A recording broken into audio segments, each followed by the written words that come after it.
What's up, dudes? We're here in Hayward, California at Bay Area Custom. Ron Sims started this shop. Boom, check it out. We're here with Hunter, Ron's son. He's running the show, basically in here every day. This is my first time here, by the way. I've had Sims parts. I know about the history of Sims. Well, I thought I knew about it. He's telling me a whole bunch of shit I didn't know. But yeah, we're here basically like gonna go through a little tour, give us some history, show us some really cool stuff that kind of blowing my mind a little bit. But yeah, man, this is OG. This is NorCal history right here in terms of custom bikes and choppers and stuff. So let's go. Let's check it out. Go check it out. This, first of all, I've already walked through the shop. It's crazy. This building is insane. Like, I would fucking die to live here. Hunters gave us like a kind of a quick tour first, and we're gonna walk through and just check out some of the stuffs in here. Ron started like in 70. Yeah. 70 at home. Yeah. And then opened a first shop in Hayward, which ironically you told me was the original Hayward Harley Davidson. Hayward Harley Davidson. Yeah. Hayward Harley Davidson closed a week later, 2 weeks later, whatever. Within 2 weeks, my dad had opened up. Yeah. He went down there the day they had closed and saw the for rent sign in the window, wrote it down, went home and called the guy and made the deal that night to rent the building. And basically within, I think it was just like a week, he was up and running. So he hit the ground running. And then you guys came in this location in 2000. In 2000, we bought this building, yeah. Awesome.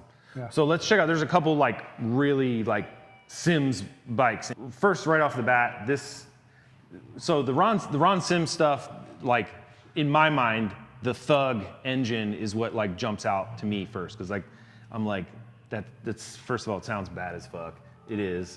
These were big inch Evo motors when not a lot of people were doing real big inch motors. Like a 113 was like kind of, that was big back at the time.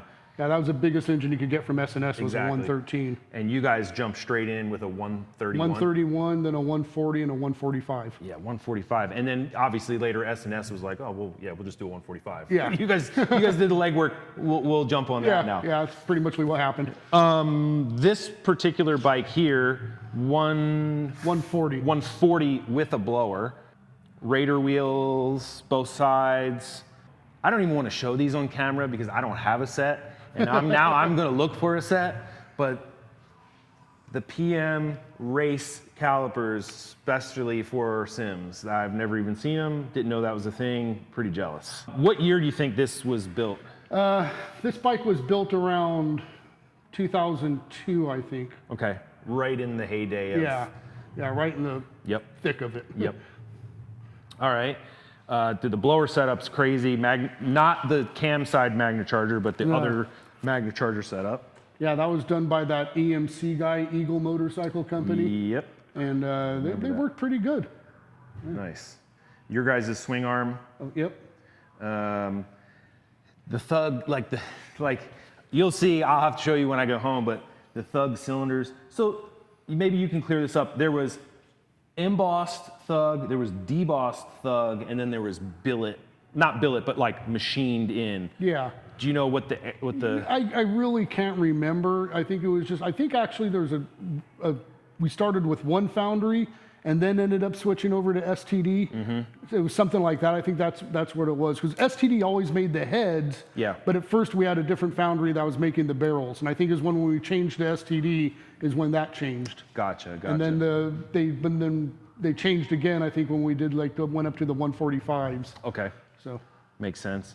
This one here, did you guys have one particular painter that you used, or? Yeah, mostly 95% of all our paint jobs in that area were done by Horst, which is all three of these. That one was actually not done by Horst. It was just done by another local guy. Yep. Just when Horst was a little bit too busy, we always had one or two other guys.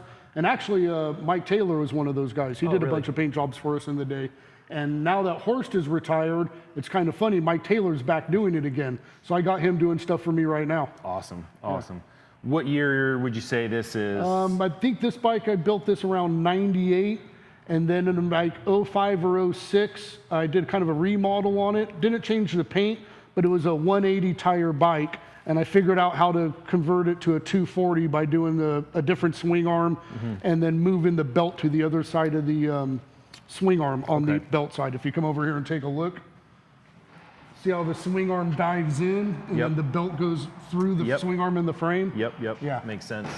So that made it where we could put the 240s on the 180 frames, and I actually liked them a lot better because the frame was narrower.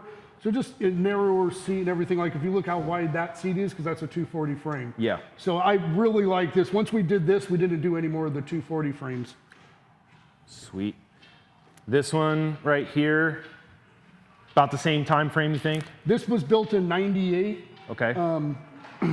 And it's got an SNS 113 in it. It's a 180 frame. Crazy story about this bike is we sold it in '98 at the Hollister Rally.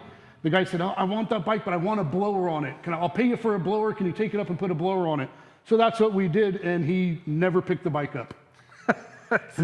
He called 2 different times saying he wanted to come get it. So my dad drug it into the back, got all the fluids changed, new battery, got it running again. 2 times, he didn't show up. He called a 3rd time, and my dad said, no, I'm not wasting my time anymore. Yeah. If you come up here and you get a hotel room and show me you're staying, then I'll take the bike in the back and we'll get it worked on. Never heard from him again. Look, guy, if you're scared, just say you're scared. We get it. We get it. The blower wasn't a good idea. Now you got to live with it. Yeah, pretty much. That's crazy. This one you said had the 140. No, 131. 131. This was actually the first Thug motor built. That's what it was. First Thug motor built. Yeah. And again, man, you're killing me with these calipers. I mean, all the parts. Honestly, like I'm pretty sure I have a Thug Derby cover and points cover. I think I'm working on like a drag bike. Yeah.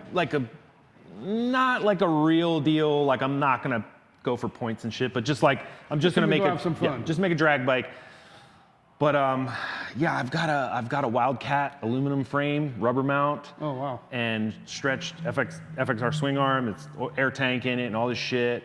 And I've got a bunch of really cool, like just super oddball cool parts. Nice. And I want to make a nasty ass Thug motor to put in there, and that would be very cool. Air shifted and the whole thing. Yeah, and just that would be awesome. Go out and beat it. Yeah. This one here. This one actually belongs to the same guy that owns that bike, who's just an old good friend and customer. It was basically a project he had started and didn't finish it. He brought it to us and had it done. And it wasn't a horse paint job. He had actually had that painted. I don't know who did it. But we did this bike probably mid-90s. And he just brought it in here for both of them in here for some service work. He's just a real busy guy. He hasn't got around to picking them up. And we like to have them here, so because they are kind of history. Let's walk through and look at some of the antique stuff here and some of the other stuff. I mean, there's super cool memorabilia in this whole entire place. Got some Cushmans. Yep. Yeah, I got some Cushmans here. The first year pan shovel head. Yep. And that was the original color for this bike. This is one of the more original bikes out of the lineup. First year, 66 Electra. Nice little dual glide. Knuckle chopper. This thing is really cool because this is some real Bay Area Frisco chopper history right here. This bike was originally built probably in the mid-60s. We had found it. It was actually in a garage fire. And so it was all smoked out, had to be taken apart and redone. But like those triple trees, which are narrow 40 foot, and then it had the custom mid controls made for it. Stand Deschong mid. Those are Stand Deschong mid controls, and then we don't know where the risers came from. They were given to us by Cisco, one of my dad's old buddies from Oakland, and he had them and just said, "Hey, these things would be cool on this bike." Those are pre-war Schwinn handlebar risers that somebody extended. Yes, they were. And you know, and neither me or my dad knew that. The guy who told us what they were was Matt Hotch. Matt Hotch came to the shop, or I think it was in Laughlin. We had the bike, and he walks up and he's looking at it, and he's all, "Those are pre-war Schwinn." I mean, my dad, we knew they were off of a bicycle, but no idea they were pre-war Schwinn. There's a common trick that lately I've seen a few people do, but back in the day, there's an old exercise bike that has these long, like about that tall, but like they're cast and they're like thinned almost, and they're from an exercise like and they look bitchin'. And the same thing, you're like, where did these come from? Yep. Or like dudes take shit off of shopping carts and they make handlebars out of shopping cart pieces. That's so rad. Back in the day, super cool stuff. All right, you got Another. Yeah, this is the second most. Actually, this one and the shovel head in originality are about the same. Yeah. They're the two most original. Really nice and then hydro the glide. rest of these bikes are. Most of these bikes, my dad would like be collecting parts for years, or buy like a frame, motor, and tranny front end combo, and just sit on it for a while. Then he'd actually put most of them together right up there inside the shop. Wow. Yeah. And 48, 49, 48s, both of them. yeah, these are both 48s. This is another knucklehead. I'm not sure on the year. 40 to 46. Yeah. Man, and this is pretty cool. This is like, this one, man, the color is so bitchin' on this thing, man. Yeah, the nickname of this bike is a Jamaican bobsled team because of the colors. Yeah, dude, it looks super good. And then this one right here is really cool because this is a 42 war era bike. So there wasn't very many civilian bikes in 1942 during World War II, but this is one of them. Absolutely, man. And then a 48 Indian Chief we have here. Very, very, very but cool. Can't forget about the 1919 board track racer. Yeah, the board tracker up here. Was this put together by you guys, or was it like just bought from a collection? It was restored by another guy. We actually had two of them we bought from him. This is a 1919, the other one was a 1920. And the thing is you know, those bikes, they were all leased. The dealer, back then the factory leased them to the racers or leased them to the teams. They really didn't own them. So they'd all go back to the factory, but somehow this one and the other one ended up in Argentina. Wow. And that's the guy we got them from. He found them in Argentina and he brought them back here and restored them. Yeah, I mean, there's a lot of, I've heard of a lot of really rare stuff coming back from overseas. Yeah. My buddy got a UA flathead, which was like export, it was like, you know, marine only. It wasn't ever here. It was like only overseas, World War II era. I think most of them got thrown off the side of the boat kind of deal. And then you hear about all these Egyptian parade bikes and stuff that, you know, there's a lot of cool stuff that went out and now it's kind of finally making its way back. Yeah, a couple more newer custom stuff. Yeah. And you got your big wheel, your version of a big wheel over here. Yep.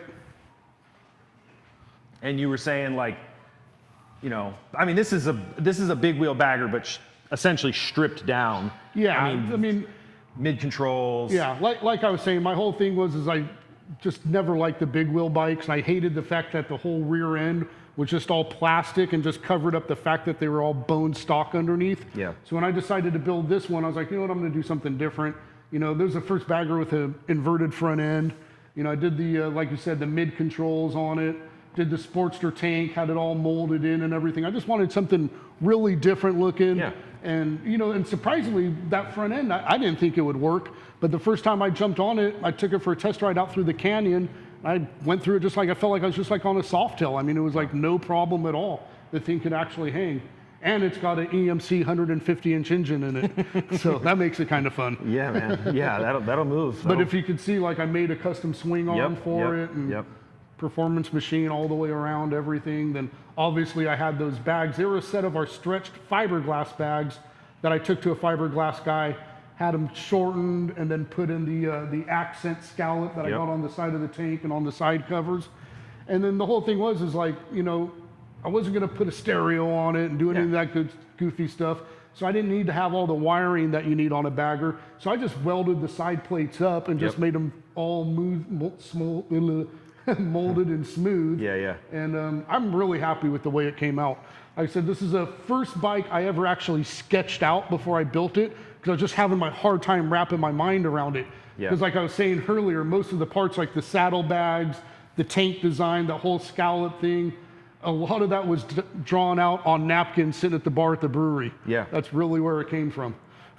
It's cool, like, you know, obviously when you built this, the trend for big wheel baggers was probably like it was in full force. In full swing. So it's like, I mean, everybody's doing it. You know, to stay relevant or to like, you know, appeal to like your customer base. You got to show what you can do with one. And I mean, if I was to ride a big wheel bagger, which I'd be hard pressed to do that, but I would rather ride that than any of the other ones for sure. Yeah, exactly. That was the whole point why I did it. Yeah, man. It was just fun to do. Yeah, no, it looks cool. Thank you. Appreciate it. Let's check out, I mean, there's so much. Can you talk about the rocket tank digger frame? And oh, yeah. I kind of skipped by this as we were walking. I mean, this is insane, dude. Yeah, that's this is like Klingon battle cruiser is what that bike was called. Jeez. Built in the, I think around 77 or something like that. A show bike. It was really cool, all over the world in magazines and all that good stuff. And but just, you know, the drivetrain and front end got used for something else after it did its rounds at all the shows. Yep. It was funny, if you look up there, it's kind of hard to see. The switch panel. But I think it had a digital gauge in it back in the late 70s. Man. And yeah, so it was pretty interesting. Really cool. I mean, do you know who did this paint job? Oh, that was Horst. Oh, also Horst. Wow. Yeah. Yeah, that was 100% Horst. Jeez, man. So good. So good. Yeah, I always wanted to take it home and make a coffee table out of it. I just haven't done it yet. Yeah. I figured one day if we ever close the shop and I actually retire, which I don't know how that's going to happen, but if I do, that's going to be a coffee table in my living room. Absolutely, man. You got the drag bike up there. Yeah. And I mean, there's memorabilia everywhere. Got the old sign. Yeah, that was our 80s logo, obviously. Oh, I'm guessing that's building that? Or is that the process of building that? Yeah, that's the process of building the Klingon battle cruiser. Yeah. I forget who I think that's Carl. Yeah, that's my dad and Carl, his old partner. Yep. Do you know who this is with your dad? I don't know who that is. It's just one of the old customers that bought a bike that my dad did a bike for, just out going for a ride. Super cool. Super cool. Let's step up here into the shop. Yeah, that was a Life by the Drop. That's when the big body bike was the big craze. Yep. And so that was our second one. The first one we did was called Fandango. There's pictures of it somewhere. But that one was, the whole body was aluminum, and it was actually mostly made by Jesse James when he worked for Boyd Coddington. Yeah. Yep. They were, you know, Boyd was wrapped up in a lot of that. I mean, he's doing stuff for Ness and doing stuff for, a lot of that, man. That's cool. So, like, man, this is like a little museum in here. Obviously, first T-shirts. That was one of the first T-shirt designs, which we're going to try to recreate that one pretty soon, too. Yeah, sign me up for an extra large, please. Tons of cool stuff over here. What else? Dude, you were telling me this story with this thing. That was the first official Bay Area Custom Cycles jacket. It wasn't for sale. I actually had this custom made for my dad when I was in high school for a Christmas present. I think I was like a junior in high school and I had that made. I already tried to buy it. It's not for sale. Forget it. Don't even ask. So sick. But you said this graphic is coming back out on a T-shirt. There's one in front of it we're working on right now, which is an older design. Okay. It was, one of the 70s designs. But after we get that one done, then we're doing that one. Perfect. Yeah, super cool stuff in here. The Rolls Royce. Yeah, my flamed Rolls Royce I had back in the day. Oh my God. 2-door Corniche, that was funny. Some guy from the Rolls Royce club called up and bitched at my dad for doing it. My dad's like, fuck you, dude. It's our car. Some dude jumping. Who is that? That's my dad. That's your dad jumping that our thing? property up in the mountains. Oh, we got a place on the river outside of Placerville. So good. So good. And there's my dad, and that's Greg Allman. Nice. We did a couple bikes for him back in the day. That's not one of them. Yeah. But we did do a couple bikes for him back in the day.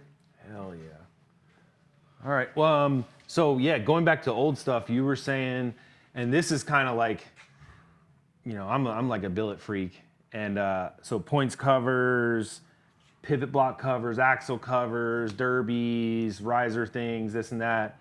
I've bought so much of this stuff over the years, and like it's pretty hard to come by. Reason it's hard to come by is because he still has all of it. So he's actually it's cool if we show it, right? Yeah, we'll go there. Okay, yeah. So re-releasing, or basically just it's old dead stock. It's dead stock, new old stock that's for sale now, now on the website. Yeah. So and some of the stuff that I ran out of, like the lightning bolt points, derby covers, grips, license plate frames, and reservoir covers, I've actually started recreating that stuff and have been for a little while now. And right now I'm getting ready to do the same stuff in twin cam, bring those guys in on it. Sick. So yeah, I'm introducing this, putting myself out of business here. I won't be selling sim stuff anymore, because just go right to the faucet and get it yourself. All right, let's walk back there. I mean, there's so much stuff to look at. You guys, and you're a full service, everyday motorcycle shop, everyday shop. Like, do full engine rebuilds, whatever you need, any kind of customization. Yeah, that was actually made by my partner. He owns a Superior door in Fresno. He did that as a gift for us. That's insane. Yeah. Yeah, I mean, you got all the new everything that you would need, full service deal, engine room, full service shop, all the parts. I mean, and there's still tons of cool memorabilia everywhere you turn around here. Yeah.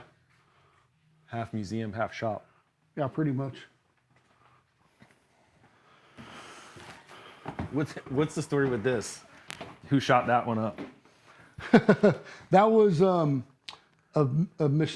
malfunction at Performance Machine. Okay. Yeah. Or, no, wait. Shit. You know what it was?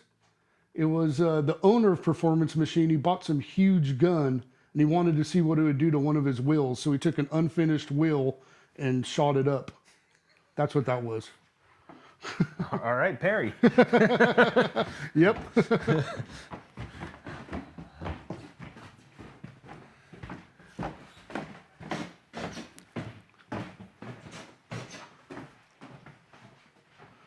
And then all these bins, it's all clothing. Yeah, if you guys need thunderheaders, they got them in stock. Yep. We try to keep a few around. Yeah, a couple. Or fenders. If you guys need, I mean, honestly, like I shouldn't show this, but we're showing it. You know, I've been getting hit up because I've have a bunch of like NOS Boyds and Ness swing arms and stuff, and feel like that's just on the cusp of coming back. Like, yeah, I'm getting I got an NOS Ness billet swing arm for Softails downstairs. Yeah, I saw it down there. You know, like I'm getting hit up a little bit more and more for that kind of stuff lately. So you're smart to have hung on to a lot of it, because I think, you know, it's here. You're not getting it anywhere else. Yeah. And no one's retooling to do that. No. So yeah, this is where we stuck all the billet stuff when we quit selling it. So it's all still here. Caps. This is a stator cover cap or something. Yep, rectifier plug cover. Rectifier plug. Man, yeah, dash inserts for FLs. Yeah, these are from like the 80s. Ooh. 35 millimeter narrow glide billet triple clamps. I didn't even see those there. Are they for sale? Yeah, shit, everything's for sale, man. Dang. What the hell is this? Oh, that was just some weird thing from the 90s. We were going to use it. Somebody was making them to go on like a Road King to sell. Ah, okay. And we were going to use it and never did, and it ended up with all this stuff, and yeah, that's it. Man. So yeah, this was all the finished stuff. Obviously, it's all packaged and everything. Then over here is a mixture of some new stuff, a lot of unfinished stuff. Like, well, no, see, these are grips that were just never polished or chromed. The ball mills. Then there's a whole bunch of. This was a series we did, the scallop series. So, just I don't think I've ever even seen that. Yeah, I saw them on the bikes, but we didn't do them for too long. It was, it was kind of towards the tail end of the billet stuff when it started fading away. So, and then that's not even on the website yet, but it will be at some point. Gas cap covers. Oh, yeah. Oh, yeah. There's a lot of everything in here. Like, I have a feeling once this comes out and some people see it, it's going to be on. Like, there's going to be a bunch of Sims bikes running around. That sounds good to me, man. Yeah, exactly. Yeah, man, this is super cool that... yeah, old inspection covers, FLH inspection cover, FXR. Yep. Well, FXR with forward controls. Yep. Is this a gauge? Oh, is this a handlebar gauge? What is that? No, that's actually, that's a for Legend Air Ride. It's a gauge for the Air Ride. I got you. I don't know. It just ended up here because it's billet. Okay. Gotcha. Then this is this is another series we did, the Tribal series. That's fucking so 2002. Just hold on to it. Yeah. Time will tell, man. That's it. Everything comes around. It will. It will absolutely come back around. Dipstick covers. Oh yeah, that's a gas cap for the fuel gauge, like an FXR. Man, yeah, and yeah, tons of stuff here, man. It's really, You're one of the smart ones, like I said, that actually kept this and didn't just blow it out or scrap it. Yeah. Because we've seen that. And here, check these out. Some of our old billet softtail fender rails. Oh yeah, with the integrated blinkers. Yeah. Dude, that's a serious chunk of metal too. That's a serious chunk of metal. Would for Evo era softtails? Yeah, but most of those are all 180 for 180 tire bikes. Okay, yeah. So basically a Paco 180 frame with a widened fender is what you'd have to utilize a set of those. But hey, hopefully somebody will do it. I'd like to sell another set. See them out there. A little bit more over here. This is where it all kind of ends, about halfway through where all the clothing starts from there on down. Yeah, risers and. Yeah, man. Smoothie grips. Yep. Reservoir covers. Yeah, early ones. Yeah. Yeah, I mean, this, like you said, you're going to probably retro this onto like a new M8 or twin cam Brembo master cylinder at some point. That might work. I have to try that. Yeah. Man, hell yeah, that's the way to do it. Mirrors, push rod tubes. Everyone hits me up. Everybody hits me up for ball mill or fluted push rod tubes. Well, there you go. I've seen a bunch of sets here. Hit up Hunter. Don't hit me up. Sorry, man. Oh no, dude. I'm glad to see it happen. I am glad to see it happen. Couldn't help myself. Kevin, can you cut for a second? So yeah, man. There's tons of stuff in here. I haven't picked this place clean at all. I've only been here for a minute. Scratch the surface a little bit. Yeah, actually. Look at that. You never know what you're gonna find. Yeah, dude, there's a lot of stuff in here, man. Yeah, a lot of history in this shop. Yeah, it's very cool, and I'm super glad to see that you still have that stuff on the shelf and that it's coming back out, because that's literally. Hope so. People hit me. I'm like, man, I'll try to find you one. I don't know. But now, like, again, go straight to the source. He's got it. And like I said, they're going to be making, I guess, retro versions of it, essentially, for new fitments. Yeah. So all that's obviously, pre-2000 stuff, for the most part. Yeah, mostly shovel head Evo stuff. And like I said, I got a lot of it, and the stuff that's selling, I'm remaking it. I've been remaking the points and derby covers for the Evos, the 2 and 3 holes. I've been remaking the old cable billet grips and stuff like that. So I have all that stuff. It's on the website. Sick. Yeah. And then I actually just did some like contrast cut stuff. Oh, nice. With the lightning bolts. Here, come over here. I'll show it to you. And what I did was every contrast cut piece on the market is all anodized, and everybody knows anodized turns purple, turns brown. Purple, turns brown. So I did mine. I said, fuck it. I don't know why they don't do it. I did mine in powder coat. Yeah. It came out great. I don't know if they're afraid it would peel on the edges, but it looks fine, and it's going to last forever. Yeah. So why wouldn't you do this? Especially since most of the people that are doing new bikes are powder coating their stuff anyway. Yeah, yeah. So yeah, makes a lot more sense. But like I said, this is all the stuff this is all recreated. And there's more of it, and we're working on more. Right now, I'm actually doing a set of stuff for twin cams. So cool. Well, yeah. I mean, definitely. I think the market's gonna be psyched, because, like I said, I get hit up for it all the time. If I told you, like, I found 4 points covers. They're 5 minutes. They're gone. Yeah. They're gone, and so. That's it. You got the plug now. Get all that stuff. And like I said, downstairs, full service shop, like frames, thunder headers, call them up. They got them in stock. Yeah, and I ship these things all over the place too. As a matter of fact, on the website, there's a thing called Sims Direct. Yep. Where it just basically shows what we have. And it's a little video of me saying, hey, you want something, call me. Yep. I had a guy 2 weeks ago that called off of it and goes, hey, do you have a thunder header for a 2003 Dyna? And I said, yeah, I do. Shipped it out to him that day. He was super stoked. And the funny part is when I called him, because he left his phone number on the website, and I said, hey, this is Hunter from Sims. He's like, holy shit, Sims Direct is real? He's like, I can't believe I'm actually talking to you. I was just like, whatever, dude. But it was funny. So I shipped him the thunder header. And the shipping ended up being more than I thought, and I felt bad about it. So I called him up, and I was like, hey, dude, the shipping is a little bit more. I'm going to charge your card for another $48. Are you okay with that? Yeah. He's like, yeah, that's fine. So without telling him, I said, well, I did tell him. I said, hey, what size shirt you wear? He says extra large. So I shipped him out a shirt, just, That's cool. Because I felt bad for it. And then about a week later, when he got the Thunderheader, he called me up. He's like, man, this thing, really appreciate it. This thing looks great. The shirt fit great, man. You're the man and all this, which I thought was funny. It was cool. But then he goes, hey, you wouldn't happen to have a Thunderheader for an FXR, would you? I went, yeah, I do. And he goes, son of a bitch. And he goes, I knew I shouldn't have asked. So I ended up selling him the Thunderheader for the FXR the next day. Do you have a Thunderheader for an FXR? Not right now. I had 2 of them last week. I know. But I know they're how the gone. story goes. I know how that story One goes. went to him and one went to a local guy. So, Well, but I'll have them back. Awesome. I want to grab these trees. I need them. 35 mil narrow glides. So anyway, you saw this whole thing. You saw the crazy new old stock parts that no one knew existed. You saw these crazy, a bunch of parts I didn't know even existed. Hunter was cool enough to walk us through and show us all this stuff.